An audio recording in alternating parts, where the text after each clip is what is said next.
بسم اللہ الرحمن الرحیم۔ السلام علیکم۔ چار قابل عبرت عورتیں۔ واحلہ، یہ حضرت نوح علیہ السلام کی بیوی تھی۔ اس کو ایک نبی برحق کی زوجیت کا شرف حاصل ہوا اور برسوں یہ اللہ تعالیٰ کے نبی علیہ السلام کی صحبت سے سرفراز رہی، مگر اس کی بد نصیبی قابل عبرت ہے کہ اس کو ایمان نصیب نہیں ہوا، بلکہ یہ حضرت نوح علیہ السلام کی دشمنی اور توہین و بے ادبی کے سبب سے بے ایمان ہو کر مر گئی اور جہنم میں داخل ہو گئی۔ یہ ہمیشہ اپنی قوم میں جھوٹا پروپیگنڈا کرتی رہتی تھی کہ حضرت نوح علیہ السلام مجنون اور پاگل ہیں، لہٰذا ان کی کوئی بات نہ مانو۔ دوسری، واحلہ، یہ حضرت لوط علیہ السلام کی بیوی تھی۔ اس کے بارے میں جاننے سے پہلے آپ میرے چینل کو لائک، شیئر اور سبسکرائب ضرور کریں۔ یہ بھی اللہ کے ایک جلیل القدر نبی علیہ السلام کی زوجیت صحبت سے برسوں سے سرفراز رہی، مگر اس کے سر پر بد نصیبی کا ایسا شیطان سوار تھا کہ سچے دل سے کبھی ایمان نہیں لائی، بلکہ عمر بھر منافقہ رہی اور اپنے نفاق کو چھپاتی رہی۔ جب قوم لوط پر عذاب آیا اور پتھروں کی بارش ہونے لگی، اس وقت حضرت لوط علیہ السلام اپنے گھر والوں اور مومنین کو ساتھ لے کر بستی سے باہر چلے گئے۔ واحلہ بھی آپ کے ساتھ تھی۔ آپ نے فرما دیا تھا کہ اگر کوئی شخص بستی کی طرف نہ دیکھے ورنہ وہ بھی عذاب میں مبتلا ہو جائے گا۔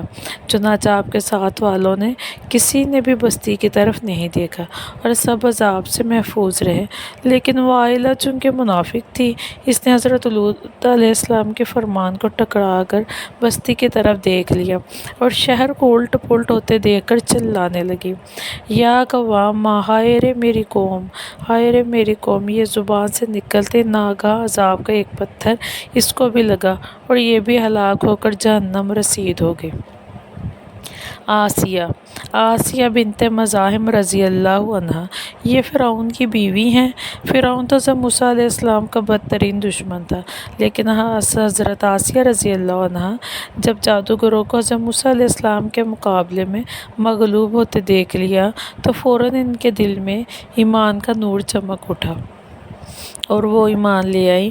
جب فرعون کو خبر ہوئی تو اس ظالم نے ان پر بڑے بڑے عذاب کیے، بہت زیادہ زد و کوب کے بعد چمیخا کر دیا، یعنی 4 کونٹیاں گاڑ کر آسیہ رضی اللہ عنہا کے چاروں ہاتھوں پیروں میں لوہے کی میخیں ٹھونک کر 4 کونٹوں میں اس طرح جکڑ دیا کہ وہ ہل بھی نہیں سکتی تھی، اور بھاری پتھر سینے پر رکھ کر دھوپ کی تپش میں ڈال دیے اور دانہ پانی بند کر دیا۔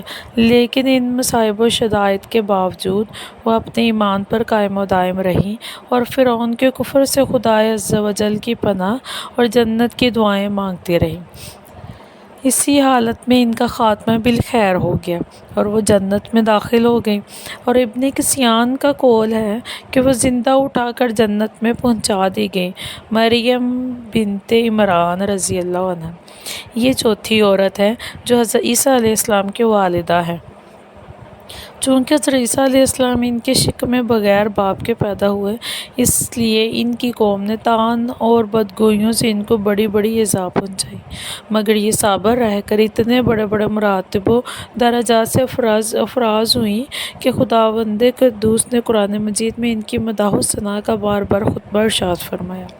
ان چاروں عورتوں کے بارے میں قرآن مجید نے سورہ تحریم میں فرمایا ہے کہ جس کا ترجمہ یہ ہے کہ اللہ تعالیٰ کافروں کی مثال دیتا ہے جیسے حضرت نوح علیہ السلام کی عورت واحلہ اور حضرت لوط علیہ السلام کی عورت واحلہ۔